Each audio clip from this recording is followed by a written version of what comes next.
कश्मीर के हालात से हर कोई वाकिफ़ है कि कश्मीर के हालात इस टाइम पे क्या बने हुए हैं। जब से राहुल भट्ट और उसके बाद रजनी बाला की जो निर्मम हत्या की गई, उसके बाद एक जनसैलाब देखने को मिला।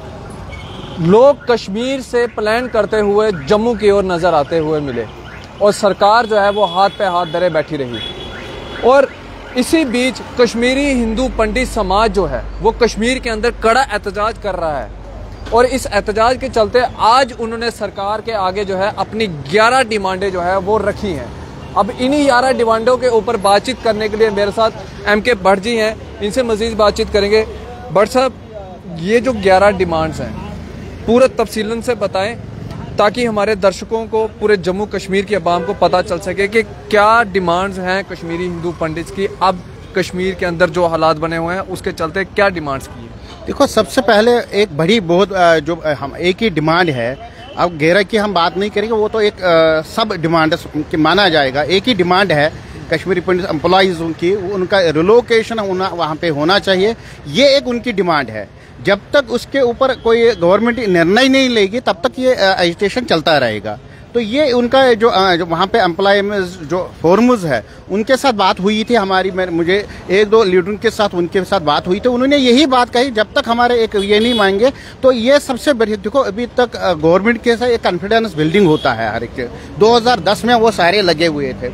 2010 से अभी तक पहले पोस्ट फिल नहीं हो पाए 6,000, दूसरा क्वार्टर्स नहीं बन पाए। तो ये एक कॉन्फिडेंस बिल्डिंग कहाँ से हम कह सकते हैं? कॉन्फिडेंस तभी बिल्डिंग हो सकती है जब उन्होंने, गवर्नमेंट ने ये अपना प्रॉमिस पूरा किया होता। अभी तक हम विश्वास करते हैं गवर्नमेंट ने ये बताएंगे कि हम जी सिक्योरिटी देंगे, हम क्वार्टर्स देंगे, हम अकोमोडेशन देंगे, हेड क्वार्टर में रखेंगे। ये चीजें तभी सक्सेस हो जाता है जब पहले हमने ये कॉन्फिडेंस बिल्डिंग हो जाती है। मगर उसमें गवर्नमेंट फेल हो गई है। देखो, पहले मनमोहन सिंह जी की सरकार थी, वो 2010 से लेकर 2014 तक वो अकोमोडेशन 3,000 लोगों तक नहीं बन पाई। और उसके बाद बीजेपी की सरकार है, बीजेपी की सरकार भी फेल हो गई है अकोमोडेशन देने में। इस समय बात की जाए, एलजी एडमिनिस्ट्रेशन जो है वो सीधा सीधा राज कर रहा है और सेंटर जो है वो सीधा राज कर रही है जम्मू कश्मीर के अंदर।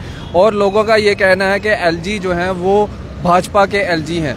तो क्या एलजी सरकार जो है, क्या एलजी एडमिनिस्ट्रेशन जो है वो विफल है कश्मीरी हिंदू पंडितों को वहाँ पे रीलोकेट करने में, वहाँ पे बचाने में, और साथ ही साथ पूरी जम्मू कश्मीर की आवाम को, खसूसी तौर पर कश्मीर की जो आवाम है उनको बचाने में क्या विफल है? क्योंकि अगर इस बार हमने जो आंकड़ा देखा है, मौतों का जो आंकड़ा देखा है, सबसे ज़्यादा जो आंकड़ा नज़र आया है, जो हम तक पहुंचा है, वो 70% मुसलमानों का आंकड़ा जो है इस बार मुसलमान इनोसेंट किलिंग जो इस साल हुई है मुसलमानों की हुई है, और उसके बाद कश्मीरी हिंदू पंडित, और उसके बाद जो है माइग्रेंट लेबर्स की जो है वो किलिंग हुई है। क्या मानते हैं कि एलजी एडमिनिस्ट्रेशन जो है वो विफल है? देखिए, नहीं, ऐसा नहीं है कि विफल है। देखो, ये एक चैलेंज है। सबसे पहले ये दुखद घटना है जब भी कहीं भी किसी भी व्यक्ति की भी हत्या हो जाती है। चाहे हमारे बहन रजनी बाला जी का एक स्कूल में निर्मम हत्या हो गई है, इसमें कोई शब्द नहीं कंडेम करने के लिए, क्योंकि ये एक हत्या ही नहीं है जो एक गुरु को मारा जाता है। इसमें क्या हम बोल सकते हैं? इसको बोलते हैं विपरीत विधि विनाश काले। तो वो विनाश आ चुका है, जितने भी टेररिस्ट ग्रुप है उनका विनाश आ चुका है। ये ऐसा नहीं है कि एलजी की सरकार पूरी विफल रही है। देखो, कुछ हद तक उन्होंने एक जो टेररिज्म के ऊपर उन्होंने हद तक काबू किया था, मगर पाकिस्तान हर समय ये चाल कर रहे हैं कि उन्होंने कहा कि हमें जो वहाँ पे जो टारगेट किलिंग है, क्योंकि जो एक सॉफ्ट टारगेट किलिंग किया जाता है वो हिंदुओं को किया जाता है, क्योंकि एक ये इस्लामिक जहाद जो है, इस्लामिक जहाद के कारण से ये चीज़ें हो रही है। इस्लामिक जहाद कभी भी ये पनप नहीं दे रहे कश्मीर में। जितने भी हिंदू है, चाहे वो इसमें हमारे जम्मू के भाई हो, चाहे हमारा उन्होंने राजस्थान के लाए कश्मीरी हिंदू जो लोग हैं, वहाँ पे वो जॉब करने के लिए सिक्योर इसलिए नहीं है क्योंकि वो हिंदू है।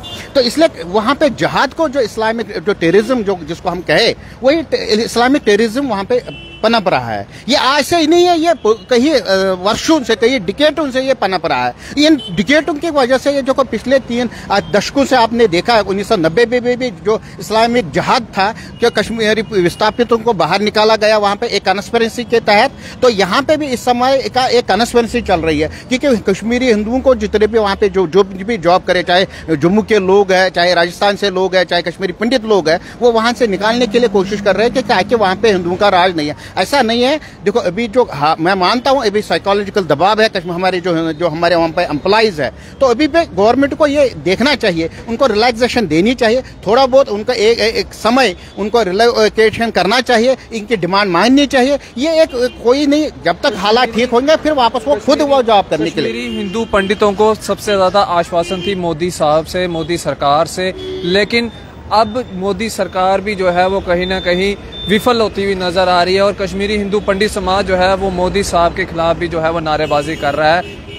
ऐसा क्यों? क्योंकि पहले कश्मीरी हिंदू पंडित को सपने सजाए गए, सपने दिखाए गए कि आपको जो है वहाँ पे वापस विस्थापित किया जाएगा, आपको वापस वहाँ पे लोकेट किया जाएगा, लेकिन अब वहाँ से निकलने की बारी आ चुकी है कश्मीरी हिंदू पंडितों की। वहाँ से अब सरकार जो है एक तरह से ना उनको बचा पा रही है, ना सिक्योरिटी दे पा रही है। ऐसा क्यों? सिर्फ क्या कश्मीरी हिंदू पंडितों की ये गलती थी क्या? वो बीजेपी सरकार के ऊपर जो है वो ज्यादा से ज्यादा विश्वास कर रहे थे? ऐसा नहीं। देखो नरेंद्र मोदी जी एक कर्मयोगी है, ऐसा नहीं है। पूरा देश में उनका पूरा विश्व में अपना नाम है, अपना उन्होंने जो कर्म किए हुए हैं, उन्होंने जितने भी उन्होंने काम किए पूरे देश भर में, पूरे विदेश में भी हर एक सराहना किया जाता है। देखो ये मैं बार बार कहता हूँ, जब कोई काम करता है ना उसके पीछे हर एक व्यक्ति लगता है, हर एक कंट्री लगी होती है। ऐसी बात नहीं है। देखो मैं मानता हूँ, देखो अब क्या है, इसका एडमिनिस्ट्रेशन जो है, नरेंद्र मोदी खुद अपने जो पूरे विश्व में उनका नाम है उसका पूरा है, और कश्मीरी विस्थापित कश्मीरी पूरा हिंदू चाहे जितने भी हम देशभक्त लोग हैं नरेंद्र मोदी के साथ में है, आज भी है। चाहे हमारा कितना भी रोष होगा, रोष का देखो अपने ही खुद से ही रोष करते हैं। आज अगर हमारा रोष है तो इसका मतलब ये नहीं है कि आज भी अगर हम नरेंद्र मोदी के साथ हर एक साथ में है, खड़े साथ में। हाँ एक चीज है कि उनका अभी जो टैकल कश्मीर की जो पॉलिसीज है अभी तक उनका अभी उनको जो जितने भी उनके एडवाइजर है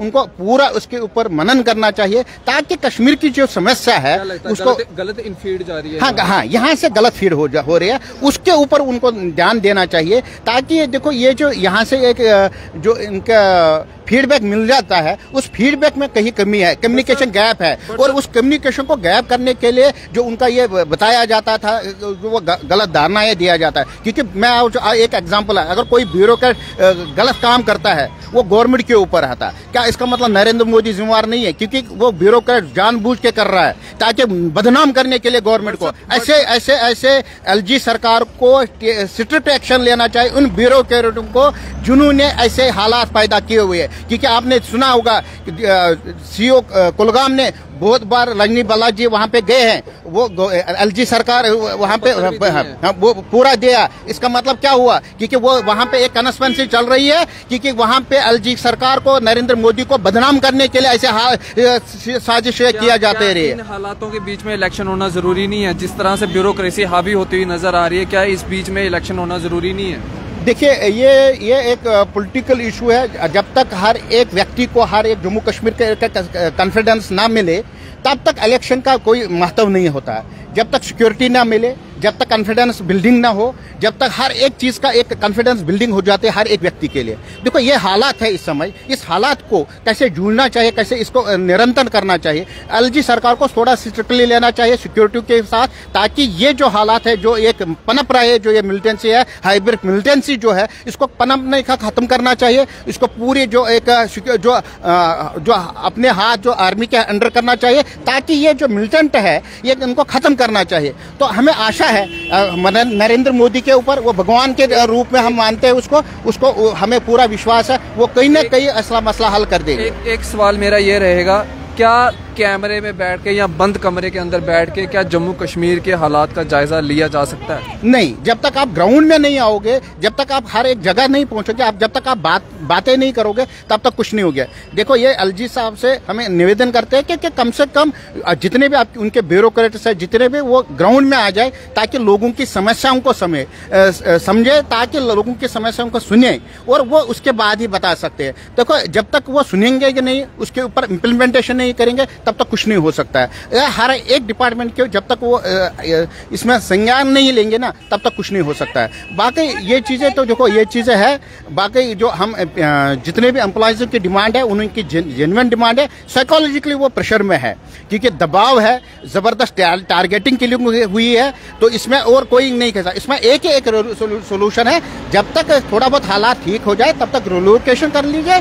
उसके बाद आप चाहे उसमें एक साल के लिए कर लीजिए, जितना उन्होंने डिमांड किया, चाहे 2 साल के लिए कर लिए या 3 साल, जितना भी उन्होंने डिमांड किया वो मान लीजिए, ताकि हम आगे के लिए हम जा सकते हैं। बाकी देखो, एक कॉन्फिडेंस बिल्डिंग है, तब तक आप अकोमोडेशन तैयार कर लीजिए, तब तक आप जितने हेडक्वार्टर्स में कर लीजिए, और उसमें कोई दिक्कत नहीं। देखो, मैं आपको एक एग्जांपल बता रहा हूँ, मैं क्यों ये चीजें बता रहा हूँ, क्योंकि उनकी जो सर्विस कहीं भी आप यूटिलाइज कर सकते हो। एक 6 महीने कर लीजिए, मैं ये मानता हूँ। अगर यहाँ पे लद्दाख में 6 महीने कर लीजिए, क्योंकि वो एडिशनल पोस्ट है गवर्नमेंट, वहाँ पे जो जितने भी डिपार्टमेंट है वहाँ पे कमियां हैं। जम्मू में लीजिए, जहाँ पे फार फ्लंग एरियाज है, वहाँ पे कर लीजिए, क्योंकि यहाँ पे डिमांड है। कश्मीर में फिर जब तक हालात देखो, तब तक 6 अगर महीने तो 1 साल, अगर हालात ठीक होंगे 1 साल के बाद वापस ले लीजिए। ये तो एक रोटेशन है, ये यूटी है, तो यूटी में हर एक में एक दूसरे में जा सकते हैं। बिल्कुल दुरुस्त बात है। तो ये हमारे साथ बातचीत में मौजूद थे MK भट्ट साहब, जिनसे मजीद बातचीत की, क्योंकि 11 डिमांड्स जो है वो कश्मीरी पंडित हिंदू समाज के द्वारा जो है वो सरकार के आगे आज रखी गई हैं, जिसमें सबसे ज़्यादा मुख्यतः जो डिमांड है वो ये है कि हमें यहाँ से रीलोकेट किया जाए जम्मू में तकरीबन 3 साल के लिए, और उसके बाद PM पैकेज के तहत जो है 10 से 12 साल का हमारे साथ जो है वो फिक्सेशन किया जाए। और भी कई डिमांड्स हैं, 11 डिमांड्स हैं, जैसे कि MK भट्ट साहब ने बताया, लेकिन मुख्यतः डिमांड यही है कि हमें यहाँ से जो है वो रीलोकेट किया जाए। अपनी राय भी कमेंट सेक्शन में जरूर रखें। आप इसी तरह से बने रहें JK न्यूज़ पॉइंट के साथ। मुझे दीजिए इजाजत, आदाब।